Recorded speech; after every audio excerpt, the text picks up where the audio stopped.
नमस्ते दोस्तों। आज हम बात करेंगे कि जो नॉन वेकेशन स्टाफ है उसको अर्न लीव का क्रेडिट हम किस तरह से करते हैं। नॉन वेकेशन स्टाफ मींस जो क्लरिकल स्टाफ है जिनको कोई वेकेशन नहीं रहती उसको हम नॉन वेकेशन स्टाफ कहते हैं। और ये जो क्रेडिट है इसको रेगुलर स्टाफ को किस तरह से दिया जाए।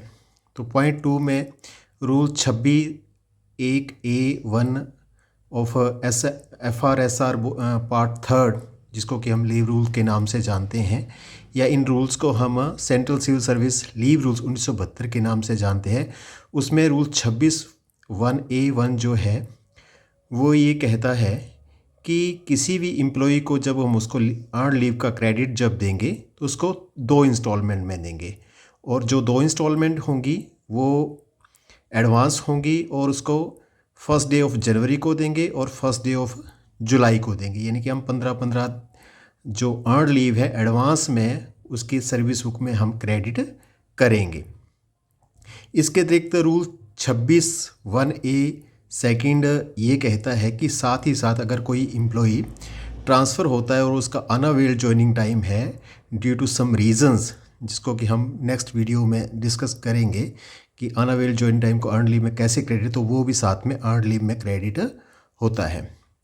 पॉइंट 4 है कि CCS लीव रूल 1972 का रूल 26B ये कहता है कि मैक्सिमम जो क्रेडिट होगा वो 300 होगा। मींस कि जिसकी सर्विस लंबी होती जाती है और उसको हम क्रेडिट दे जाते हैं तो मैक्सिमम क्रेडिट जो होगा वो 300 होगा, उससे ज़्यादा क्रेडिट उसमें नहीं होगा। और उसके बाद फर्स्ट इंस्टांस में जब उसको 300 जब उसकी लीव जब पूरी हो जाती है अर्न लीव, तो उसके बाद जब मान लीजिए 31 दिसंबर 2023 को किसी की 300 अर्न लीव जो है वो कंप्लीट हो गई, और उसके बाद जब उसको 15 दिन का क्रेडिट हम 1 जनवरी 2024 को देंगे तो 300 + 15 रखेंगे, यानी 15 जो अर्न लीव है हम उसको अलग से रखेंगे। इसको यूटिलाइज़ कैसे करते हैं इसको हम नेक्स्ट वीडियो में देखेंगे। अब सीधी सी रूल जो हमारा पॉइंट 5 है उसको जब हम डिस्कस करते हैं तो उसमें एक तो हमने ये देखा कि किसी को भी जब अपॉइंटमेंट होती है तो उसका जो क्रेडिट है हम 1 ऑफ द जैन और 1 ऑफ द जुलाई देते हैं। तो ये तो क्लियर है कि अगर किसी की अपॉइंटमेंट 1 जन फॉरनून में होती है या 1 जुलाई फॉरनून में होती है तब तो ठीक है, सीधे सीधे कि हम उसको उस हाफ ईयर्स का सीधे 15 हम क्रेडिट दे देंगे। पर अगर मान लीजिए किसी की अपॉइंटमेंट जो है वो 1 जैन या 1 जुलाई के बाद होती है, फरवरी में होती है, मार्च में होती है, या किसी की अपॉइंटमेंट जो है वो महीने के बीच में होती है, तो उसको हम क्रेडिट किस तरह देंगे।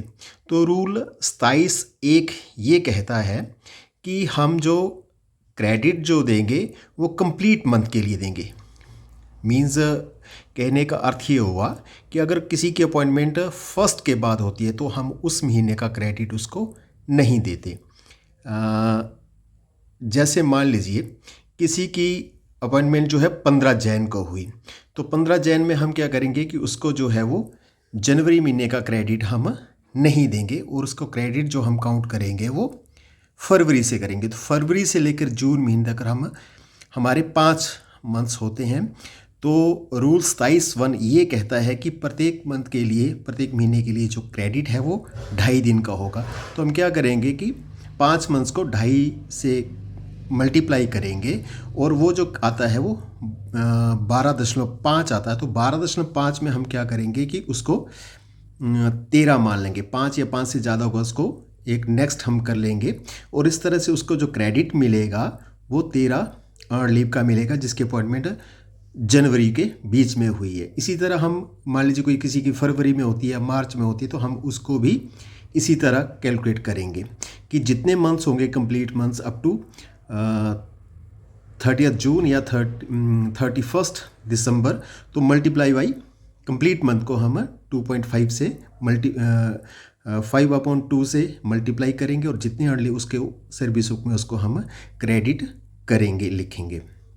और रूल 27(2)B ये कहता है कि इन केस ऑफ रिटायरमेंट, मान लीजिए केस हम डिस्कस करते हैं कि किसी की रिटायरमेंट जो है वो 31 मार्च को है, तो 31 मार्च को हम 1 जैन को किस तरह से क्रेडिट देंगे, तो जैन से लेकर मार्च तक हमारे पास 3 महीने बनते हैं, तो वैसे ही 3 मंथ्स को हम 2 से ही 1/2 से मल्टीप्लाई करेंगे तो ये आता है 7.5, तो 8 लेंगे। तो 8 अर्न लीव जो है उसको हम इस तरह से उस क्रेडिट में डेट ऑफ रिटायरमेंट के केस में देंगे।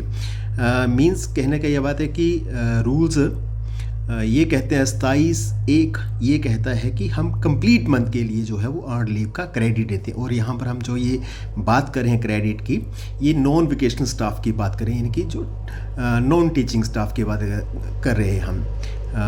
टीचिंग स्टाफ की क्रेडिट किस तरह से रहेगा हम उसको किसी दूसरे वीडियो में हम डिस्कस करेंगे।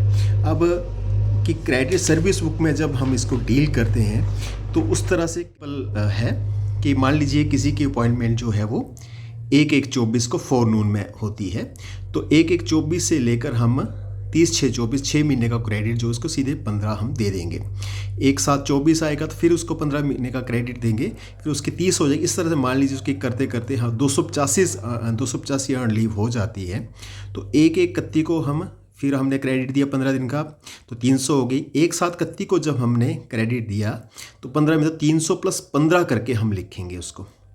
उसके बाद डेट ऑफ अपॉइंटमेंट के उसमें देखते हैं हम, मान लीजिए किसी की 15/1/24 को अपॉइंटमेंट हुई, तो हम उसको जो क्रेडिट देंगे वही फार्मूला के हिसाब से 2 से 1/2 के हिसाब से, तो 5 मंथ्स को हम उससे मल्टीप्लाई करेंगे तो 13 क्रेडिट उसको देंगे। इस तरह से आगे जो है क्रेडिट हम फिर उसके बाद हम 1 जैन और 1 जुलाई को सीधे सीधे 15-15 अर्न लीव का हम क्रेडिट देते जाएंगे। डेट ऑफ रिटायरमेंट का हम डिस्कस करते हैं कि मान लीजिए किसी की 31/12/23 को 280 अर्न लीव हो गई है, तो 1/1/24 को कैसे उसको क्रेडिट हम दें, और उसकी रिटायरमेंट जो है 31/3/24 को है, तो 3 महीने का, तो 3 महीने के हिसाब से वही फॉर्मूला जो है 2 से 1/2 से मल्टीप्लाई करके 3 महीने को, तो 7.5 जो कि 8 हम उसको लेते हैं, तो उसको हम 8 अर्न लीव का क्रेडिट देंगे और इस तरह से उसकी अर्न लीव जो है वो 288 हो जाएंगी।